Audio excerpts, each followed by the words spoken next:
नमस्कार। आज हम 1919 के एक बहुत ही विवादास्पद कानून पर बात करेंगे, रॉलेट एक्ट। हाँ, जिसे अक्सर काला कानून भी कहते हैं। बिल्कुल।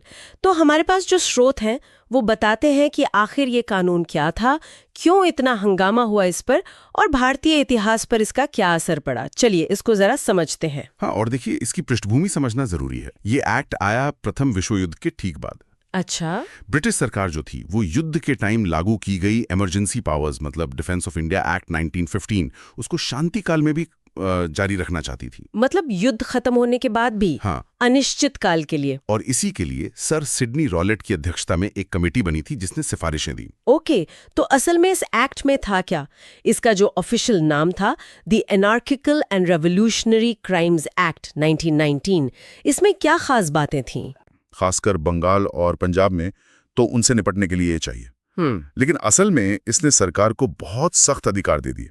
जैसे सबसे बड़ी बात, किसी भी व्यक्ति पर सिर्फ शक के आधार पर उसे गिरफ्तार किया जा सकता था। सिर्फ शक पर? हाँ, और बिना मुकदमा चलाए 2 साल तक हिरासत में। 2 साल, सोचिए जरा। 2 साल बिना मुकदमे के। ये तो बहुत ही ज्यादा सख्त है। और भी कुछ था इसमें? अरे बिल्कुल। इसके अलावा पुलिस को बिना वारंट के कहीं भी तलाशी लेने की शक्ति मिल गई। बिना वारंट तलाशी? हाँ, और गिरफ्तारी की भी। यही नहीं, जो मामले थे उनकी सुनवाई स्पेशल अदालतों में होती थी। स्पेशल अदालतें? हाँ, और इन अदालतों में ना जूरी होती थी, ना अभियुक्त को अपना वकील करने की मतलब इजाजत थी, और सबसे बड़ी बात, फैसले के खिलाफ कोई अपील कहीं भी नहीं। बिल्कुल बिल्कुल वहीं से या तो सीधे सीधे जो नागरिक स्वतंत्रता है, न्याय के सिद्धांत हैं, उन पर हमला था। और प्रेस की आजादी का क्या? उस पे भी असर पड़ा होगा? हाँ, प्रेस पे भी, उसके भी काफी पाबंदियां लगाई गई। सरकार किसी भी प्रकाशन को जब्त कर सकती थी, प्रिंटिंग प्रेस बंद कर सकती थी, अगर उन्हें लगता कि कुछ आपत्तिजनक छप रहा है। तो इसीलिए लोगों ने इसे काला कानून कहा। उन्हें लगा कि ये आवाज दबाने की कोशिश है। सही बात है। और जाहिर है फिर इसका जबरदस्त विरोध हुआ। राष्ट्रीय स्तर पर कई बड़े नेताओं ने आवाज उठाई। हाँ, जैसे हमारे स्रोत बताते हैं, मोहम्मद अली जिन्ना, मदन मोहन मालवीय। हाँ, जिन्ना, मालवीय जी, मजहरुल हक, इन जैसे नेताओं ने तो विरोध में इंपीरियल लेजिस्लेटिव काउंसिल से इस्तीफा तक दे दिया था। इस्तीफा दे दिया? हाँ, लेकिन जो सबसे बड़ा कदम था वो महात्मा गांधी ने उठाया। उन्होंने कहा ये भारतीयों का अपमान है और इसके खिलाफ सत्याग्रह शुरू करने का फैसला किया। रॉलेट सत्याग्रह, हाँ, इसका जिक्र तो है हमारे स्रोतों में। ये कैसा आंदोलन था? गांधी जी ने 6 अप्रैल 1919 को पूरे देश में हड़ताल, उपवास, प्रार्थना सभाओं का आह्वान किया। ये उनका पहला अखिल भारतीय सत्याग्रह था भारत में। पहला अखिल भारतीय सत्याग्रह? हाँ, और कई हिस्सों में लोगों ने बहुत एकता दिखाई, हिस्सा लिया। ज्यादातर जगह तो शांतिपूर्ण रहा, अहिंसक, लेकिन कुछ जगहें थीं जैसे दिल्ली, अहमदाबाद और खासकर पंजाब, वहां माहौल थोड़ा तनावपूर्ण हो गया, हिंसा भी हुई। अच्छा, पंजाब में? हाँ, और फिर प्रशासन ने काफी कड़ाई भी बरती वहां। और पंजाब में ही इसी माहौल में वो भयानक घटना हुई, जलियांवाला बाग हत्याकांड। बिल्कुल सही। पंजाब में रॉलेट एक्ट का विरोध वैसे भी बहुत ज्यादा था। सरकार ने मार्शल लॉ लगा दिया था, सभाओं पर रोक थी। फिर भी 13 अप्रैल 1919 बैसाखी का दिन था। अमृतसर के जलियांवाला बाग में हजारों लोग जमा हुए थे। एक शांतिपूर्ण सभा थी।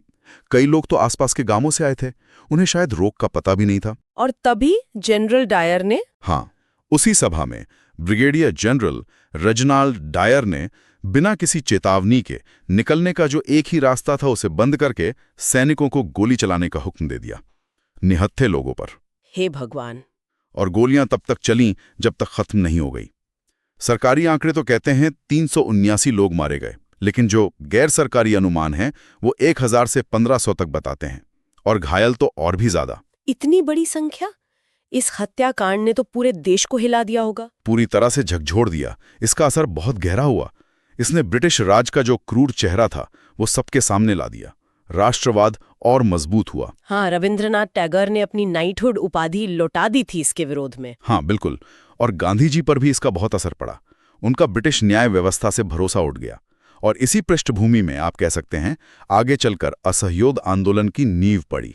रॉलेट सत्याग्रह ने जमीन तैयार कर दी थी। तो संक्षेप में कहें तो ये एक्ट सरकार को मनमानी गिरफ्तारी, बिना मुकदमे जेल और सामान्य कानूनी प्रक्रिया को नजरअंदाज करने की छूट देता था। हाँ, जिसका पूरे देश में विरोध हुआ और जो आखिरकार जलियांवाला बाग जैसे भयानक नरसंहार की वजह बना। सही कहा। और जनता का जो दबाव था, विरोध प्रदर्शन थे, वो बढ़ते गए।